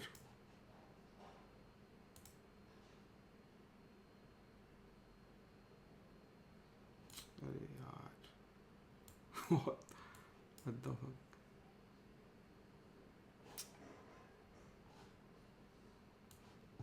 यार, ये resize ही नहीं हो पा रहा मुझसे. ठीक है यार,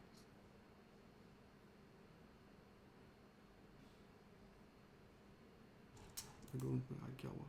ठीक है, चलो चलते हैं अंदर वर्ल्ड गेसिंग गेम के. अब यहाँ पे मुझे क्या बनाना है, मुझे टेक्स्ट कंपोनेंट्स बनाने हैं.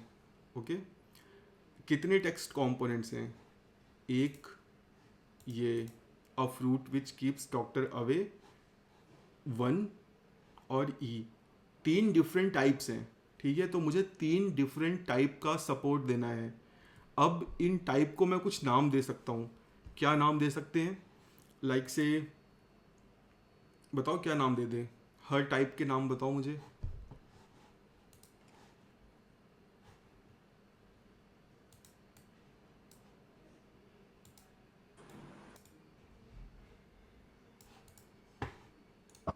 तब तक मैं फाइल बनाता हूँ.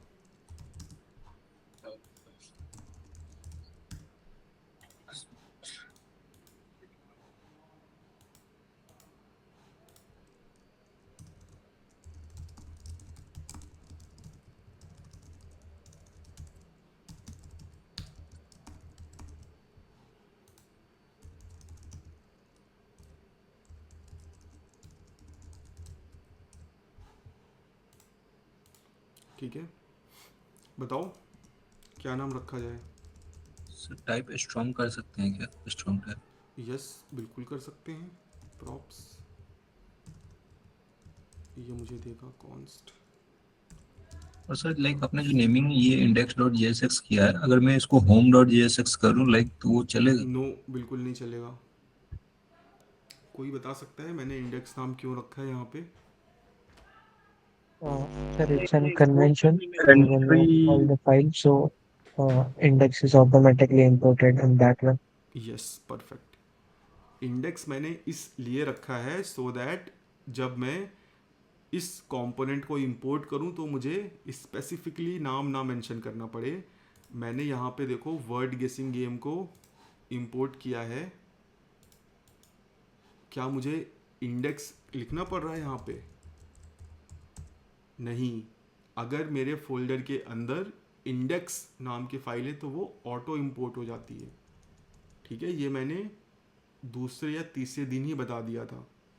और मैंने एक ऑल्टरनेट नेमिंग कन्वेंशन भी बताया था जहाँ पे कुछ लोग यहाँ पर फोल्डर नेम से कंपोनेंट बनाते हैं. ठीक है, और फिर इसको यूज़ करते हैं. ठीक है, और कुछ लोग क्या करते हैं, index.jsx भी बनाते हैं, दूसरे नाम से कंपोनेंट बनाते हैं फोल्डर नेम से. ठीक है, इसको हम इजीली डिफरेंशिएट कर सकते हैं 3 टाइप को. सिंपली अगर मुझे कुछ समझ में नहीं आ रहा, मुझे पता है मैं क्या बना रहा हूँ, वर्ड गेसिंग गेम बना रहा हूँ, तो मैं सिंपली क्या कर सकता हूँ,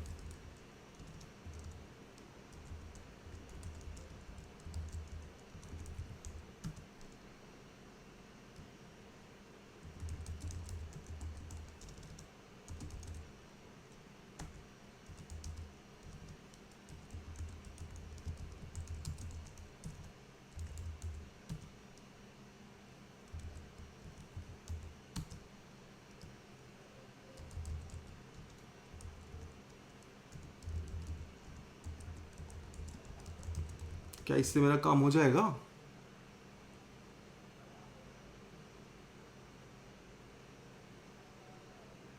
बताओ.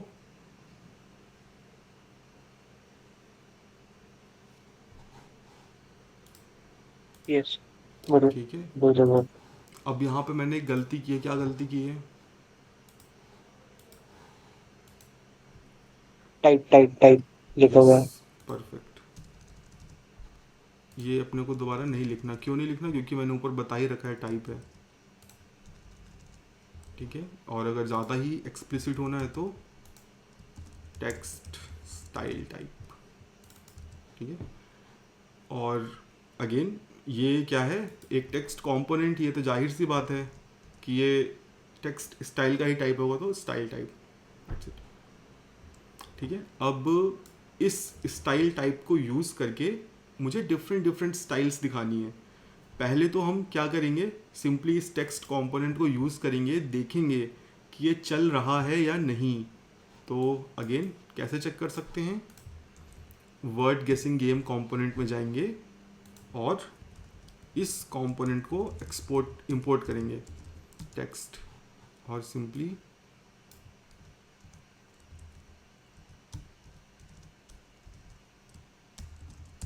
Text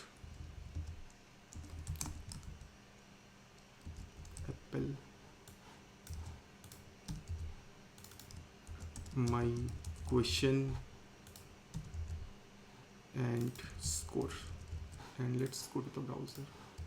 See, apple question and score, तीन चीज़ें आ गई हैं, ठीक है। अभी स्पेस नहीं है तो स्पेस के लिए मैं सिंपली यहाँ पे br टैग डाल देता हूँ, ठीक है। Apple my question score. अब डिफरेंट स्टाइलिंग करनी है तो टाइप। अब यहाँ पे मैं तुम्हें एक और डिज़ाइन पैटर्न बताता हूँ। अब यहाँ पे टाइप मुझे क्या पास करना है, मैं कोई लाइक से मतलब कोई एक्सपर्ट तो होनी कि मैं गेस कर लूँ कि इस टेक्स्ट के अंदर क्या नाम रखा है तुमने। नाम देखने के लिए मुझे अंदर जाके देखना पड़ेगा कि वो अच्छा ये टाइप्स हैं। माइट भी मैं कुछ और टाइप पास कर दूँ। तो तुम क्या कर सकते हो, यहीं पे जावास्क्रिप्ट में फंक्शंस क्या होते हैं, ऑब्जेक्ट्स होते हैं। मैं ये कर सकता हूँ,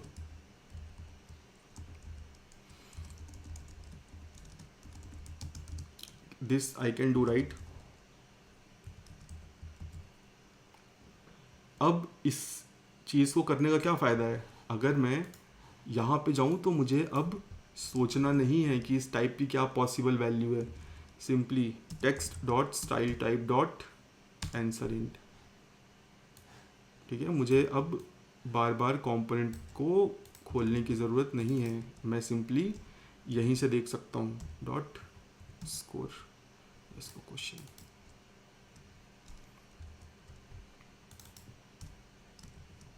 क्वेश्चन एंड यहाँ पर स्कोर, ठीक है। तीन टाइप्स मैंने असाइन कर दिए हैं। अब अगेन सीधे मैं CSS का यूज़ करके कर सकता हूँ, let class name is equal to empty string. और अब मुझे कोई इफ एल्स भी नहीं लगाना, ठीक है। इफ एल्स क्यों नहीं लगाना, क्योंकि एक टाइम पे एक ही क्लास लगेगी। तो मैं सिंपली ऐसे कर सकता हूँ, class name plus is equal to template literal, एक स्पेस देने के बाद टेक्स्ट अंडरस्कोर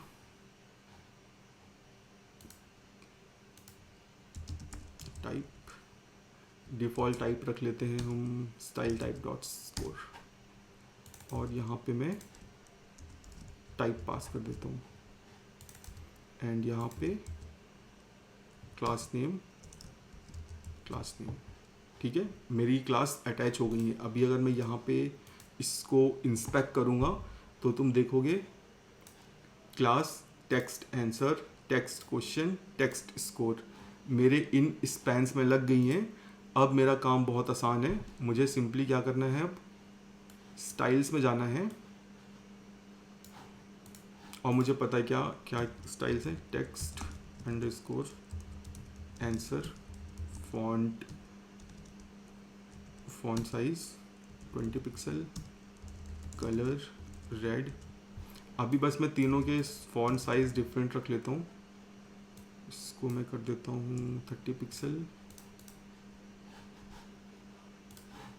और रेड को कर देते हैं मैरून, आंसर को हम कर देते हैं क्वेश्चन, और लास्ट क्लास है अपनी डॉट टेक्स्ट अंडरस्कोर स्कोर, इसको हम कर देते हैं 40 और कलर ऐसे कुछ चूज़ कर लेते हैं। ठीक है, let's go to the browser and see. मेरे पास 3 डिफरेंट स्टाइल के टेक्स्ट कंपोनेंट्स आ चुके हैं। इसमें कोई डाउट बताओ। सर ये कोड मुझे बिल्कुल भी समझ नहीं आया। सॉरी, सर ये कोड मुझे बिल्कुल भी समझ नहीं आया, मतलब कैसे काम कर रहा है ये? ठीक है, इसमें क्या नहीं समझ में आया? सर ये मतलब आपने ये ऑब्जेक्ट बनाया क्यों है एक्स्ट्रा टाइप का? परफेक्ट, ठीक है, समझ गया। तो देखो, मैं इसको हटा देता हूँ। ठीक है, और अब मुझे कैसे करना पड़ता, मुझे टाइप डालना पड़ता है स्कोर, और जहाँ पे मैं इस कंपोनेंट को यूज़ कर रहा हूँ मुझे वहाँ पे कुछ इस तरह से पास करना पड़ता, स्कोर आंसर और क्या क्वेश्चन। ये तरीका समझ में आया तुमको? हाँ सर। ठीक है, अब इसमें क्या दिक्कत है? अब दिक्कत ये है कि जब हम काम करते हैं तो हम टीम में काम करते हैं। अभी तुम इतने सारे लोग हो, मैं तुम्हें अगर ये टेक्स्ट कंपोनेंट बना के दूंगा, अगर मैं इसको नहीं बनाता यहाँ पे, तो क्या कोई तरीका था जिससे तुमको पता चल सकता था कि क्या क्या अवेलेबल टाइप हैं तुम्हारे पास? हाँ, क्या क्या? नहीं सॉरी, सर, ऐसे तो नहीं पता चलता सर ऐसा। नहीं पता चलता, राइट? तो अब मैं क्या करता, मैं तुमको बताता कि भाई ये टाइप्स हैं, यूज़ कर लो। फिर सेम क्वेश्चन मुझसे सारे लोग पूछते, मैं फिर क्या बोलता कि अच्छा चलो ठीक है, यहाँ पे मैं एक ऑब्जेक्ट बना देता हूँ, देख लो कितने टाइप्स हैं। अब तुम क्या करते, तुम्हें जब टेक्स्ट कंपोनेंट बनाना होता, तुम बनाते और टाइप देखने के लिए कोड खोलते, अच्छा ये टाइप्स हैं, यही करते। हाँ अब इसको अगर मैं इस कांस्टेंट को यूज़ करना चाहूँ तो कैसे कर सकता हूँ? इसको मैं एक्सपोर्ट कर दूँ, राइट? और जहाँ पे भी यूज़ करना चाहता हूँ मैं इस तरह से इंपोर्ट कर लूँ।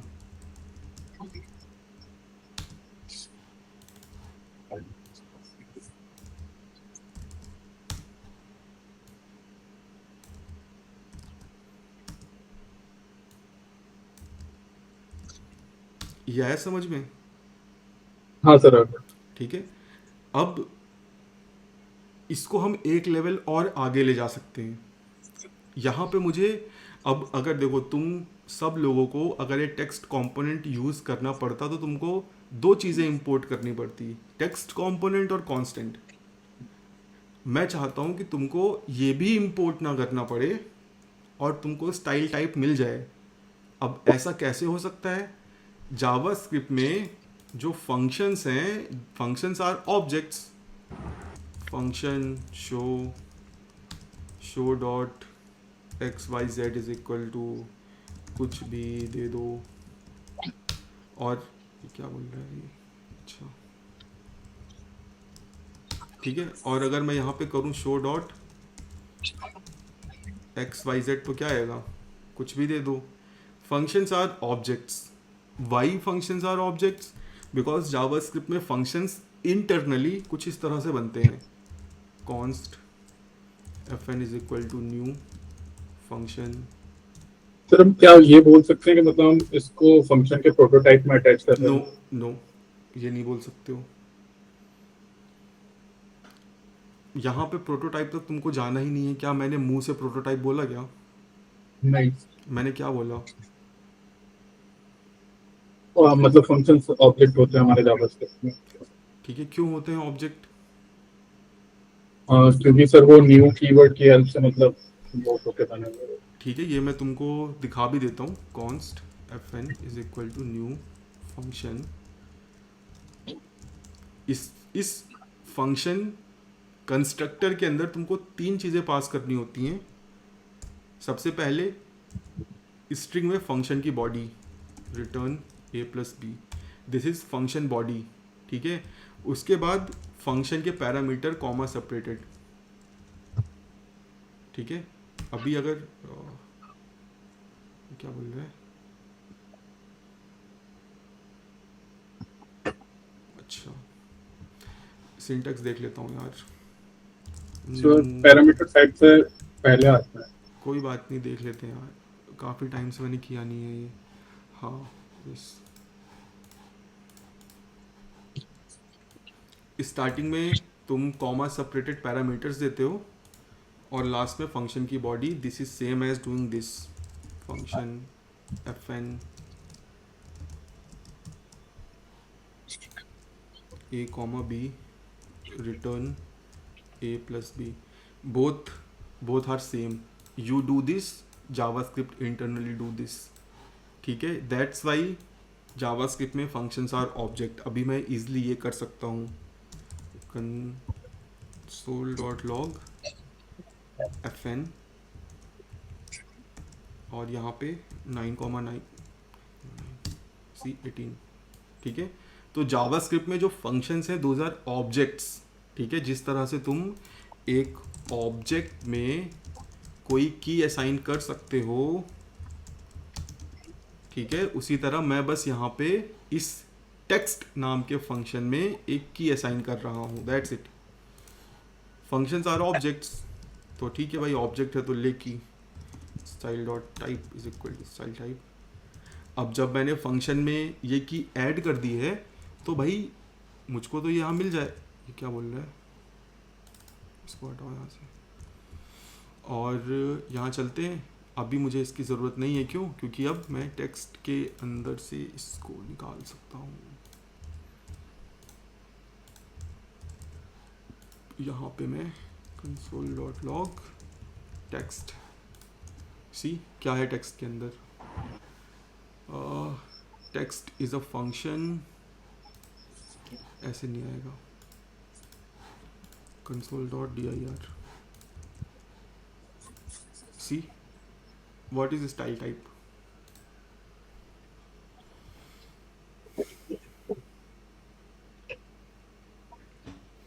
अभी क्लियर हुआ ये चीज़? यस सर, आगे ठीक है, दिस इज मतलब ये this is the basic stuff, basic JavaScript, ठीक है। इसीलिए अपने को जावास्क्रिप्ट आनी चाहिए टू राइट रिएक्ट बेटर। अभी अगर मुझे जावास्क्रिप्ट नहीं आती तो मैं ये चीज़ कभी नहीं कर पाता, ठीक है।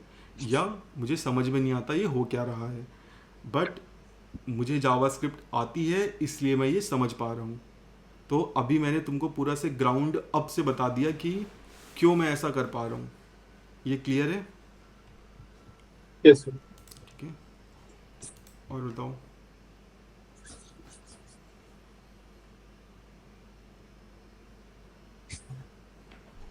ठीक है, तो मेरा टेक्स्ट कंपोनेंट रेडी है। Next is this tag component, let's create it. Exercise is same, index.jsx style.css। Style क्यों बना रहा हूँ? अभी जब हम CSS लिखेंगे तो तुम्हें क्लियर हो ही जाएगा, थोड़ी बहुत लिख ही रहा हूँ तो तुम्हें पता ही चल जा रहा है। Again function tag return div and यहाँ पे लेबल। सी देखो मैं कितने मिलते जुलते नाम रख रहा हूँ।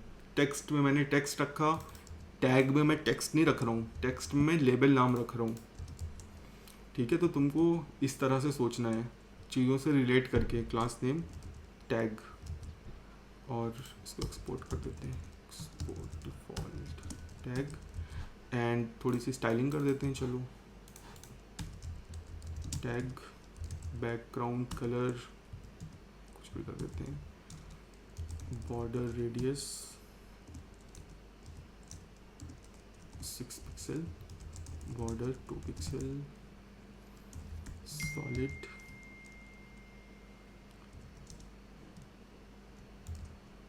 मैरून कर देते हैं, ठीक है। तो टैग कंपोनेंट भी अपना रेडी है। Let's go to word guessing game and add a tag component. Tag label is equal to score and let's go to application. See मेरा स्कोर कंपोनेंट आ गया। क्या इसमें CSS नहीं लगी? यस। क्यों नहीं लगी? क्योंकि मैंने CSS को इंपोर्ट नहीं किया। सी मेरा ब्यूटीफुल टैग कंपोनेंट आ गया। इसमें कलर दे देता हूँ मैं, कलर ब्लैक। सी ठीक है।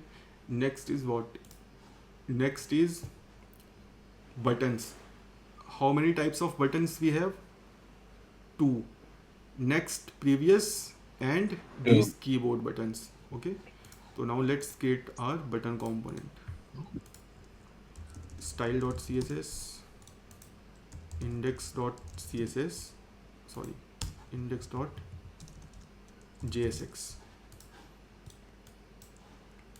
and यहाँ पे function button export default button and return button label on click मुझे prop से मिलेगा and label मुझे prop से मिलेगा और टाइप मुझे prop से मिलेगा। ठीक है, अब मुझे टाइप स्पेसिफाई करना पड़ेगा। तो भाई बहुत इजी है, मेरे पास 2 ही टाइप्स हैं यार। म्यूट कर दो गाइस, म्यूट कर दो। Type is equal to, again 2 type है मेरे पास। अब या तो मैं बहुत क्रिएटिव हो जाऊं तो मैं कैसे नाम दे सकता हूं, सर्कुलर, सर्कल, ठीक है, और लाइक से राउंडेड। अगर मैं इतना नहीं सोच पा रहा हूँ तो जो नाम है कीबोर्ड, नेक्स्ट, प्रीवियस, ऐसे रख सकता हूँ, बट मैं यही 2 रख लेता हूँ, राउंडेड और simply const class name is equal to. See देखो मैं एक प्रीफिक्स अटैच कर दे रहा हूँ, ठीक है, लाइक से क्लास नेम के आगे जो भी मैंने टाइप बनाया है एग्जैक्ट मोड टाइप नहीं रख के एक प्रीफिक्स अटैच करता हूँ। क्यों?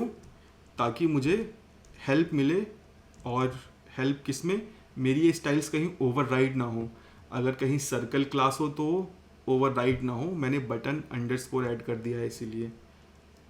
ठीक है, तो मैं ये सारी चीज़ें सोच के काम करता हूँ कि भाई मेरी चीज़ कभी ब्रेक ना हो। ठीक है, और जहाँ पे भी ज़रूरत है मैं हमेशा डिफ़ॉल्ट वैल्यू असाइन करके रखता हूँ राउंडेड, क्योंकि मैं नहीं चाहता मेरी एप्लीकेशन क्रैश हो और कोई रीज़न पूछे तो मैं बोलूँ नल चेक मिसिंग था। ठीक है, ये हो गया, मेरा बटन कंपोनेंट भी रेडी है। अब मुझे बस स्टाइल लगानी है, तो चलो CIR, ठीक है, स्टाइल लगा देते हैं। राउंडेड में मैं हाइट और विड्थ रखता हूँ लाइक से 32 पिक्सल, विड्थ भी मैं 32 पिक्सल रखता हूँ। बॉर्डर रेडियस 6 पिक्सल कर लेते हैं, ठीक है, और CIR CLE सर्कल में मैं थोड़ा सा हाइट विड्थ बढ़ा देता हूँ, 64 कर लेते हैं, 64 कर लेते हैं, और सर्कल कर देते हैं इसको 50%। सही कर लिया, इस सर्कुलर का गलत है, सर्कुलर। ठीक है, अब अगेन मैं नहीं चाहता कि जो कंपोनेंट यूज़ करे वो टाइप को भी इंपोर्ट करे, तो बटन डॉट टाइप और इक्वल टू टाइप। ऐसा मैं कैसे कर पा रहा हूँ, क्योंकि functions are objects. Sir BTN prefix नहीं लगाया CSS में शायद। Oh nice catch, nice. अब चलते हैं यहाँ पे और let's import are button.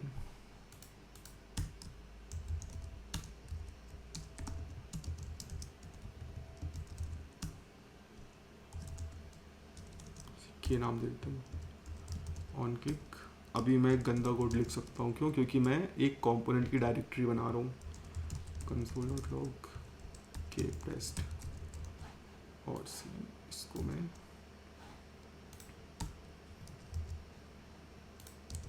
Type button देखो कितना इजी हो गया, मुझे कहीं जाने की ज़रूरत ही नहीं है। सर्कुलर लेबल, इसमें मैं सिंपली एरो ऐसे बना देता हूँ, ठीक है। सी 2 बटन्स मेरी बन चुकी हैं और दिख नहीं रही अच्छे से। मैंने टाइप डिफ़ॉल्ट राउंडेड रखा है, सर्कुलर सर्कल, इसमें मैं बैकग्राउंड दे देता हूँ यार, बैकग्राउंड कलर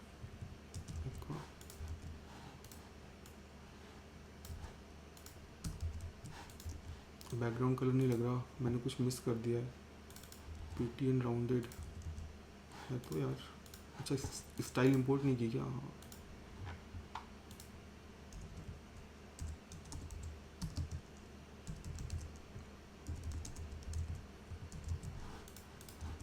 सी सर्कल और के दोनों बटन्स मेरे आ गए, ठीक है। इसको मैं सी कलर ब्लैक, ठीक है। और अगर मैं सेंटर में करना चाहूँ तो display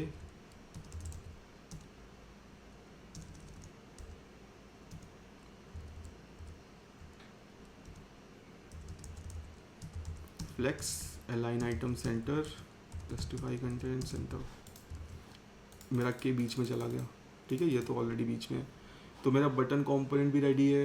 next is what, next is my keys. अच्छा की कंपोनेंट तो बन गया, इनपुट टेक्स्ट कंपोनेंट बचा है मेरा, ठीक है। तो इनपुट टेक्स्ट कैसे बनेगा, अच्छा मैंने बना रखा है पहले से ही, style dot CSS index dot JSX function import, अरे यार put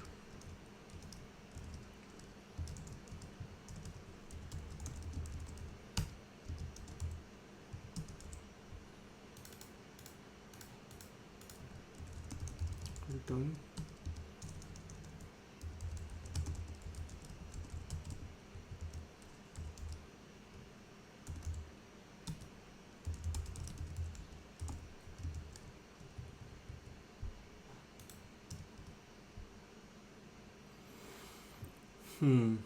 तो अभी मुझे यहाँ पे फंक्शन हैंडल इनपुट बनाना पड़ेगा। और ये हमने सीखा था कि भाई सो दैट मुझे बार बार event dot target dot value ना करना पड़े, on input e dot target dot value and यहाँ से मुझे ऑन इनपुट मिलेगा। और अब देखो मुझे लाइक से मुझे जो यूज़र टाइप कर रहा है वो यहीं पे रखना है, बाहर नहीं लेके जाना। Const value set value is equal to use state empty string set value e dot target dot value,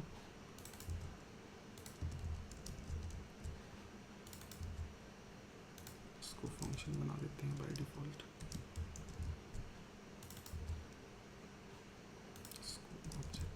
ठीक है, तो मेरा इनपुट कंपोनेंट भी रेडी है और CSS में इंपोर्ट कर लेता हूँ, इंपोर्ट स्टाइल डॉट CSS, और थोड़ी सी स्टाइलिंग कर देते हैं। इनपुट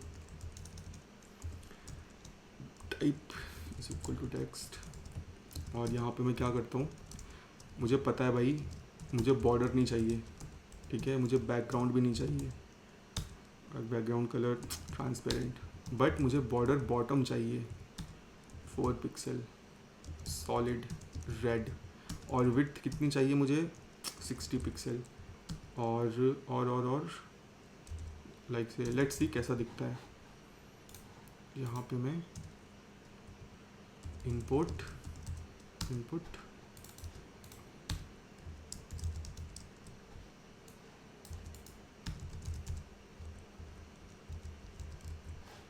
और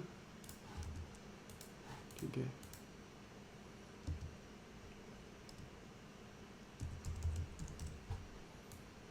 ये स्पेस ऐड कर देता हूँ मैं।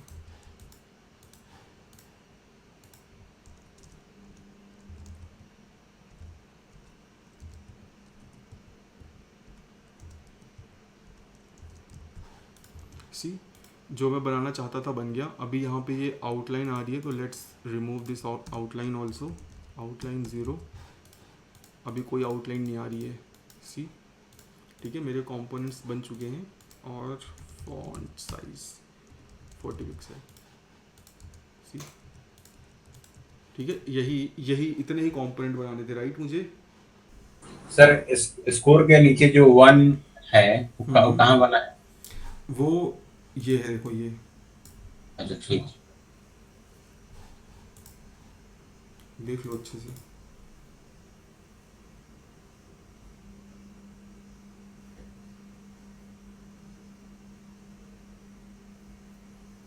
तो अभी देखो, अब तुम वीकेंड में इस पूरी चीज़ को खुद से बनाओ, ठीक है। मैंने सारे कंपोनेंट्स बनाना तुमको बता दिया है। I will not give code, okay. I will share the recordings tomorrow. Code मैं मंडे को कंप्लीट करूँगा और मंडे को शेयर करूँगा। आई एक्सपेक्ट कि तुम लोग खुद से इस गेम को बनाओ, ठीक है। अपना खुद का एक लाइक से डमी जेसन वगैरह बना लो और उसको चेंज वेंज करो, ठीक है। बट खुद से बनाओ सारे components. This is the only way to learn, ठीक है। अगेन मंडे को हम इस चीज़ को पहले कंप्लीट करेंगे, उसके बाद नई चीज़ें उठाएंगे। बिकॉज नई चीज़ें पढ़ने का कोई फ़ायदा नहीं है जब तक अपने को एग्जिस्टिंग चीज़ ना जाए।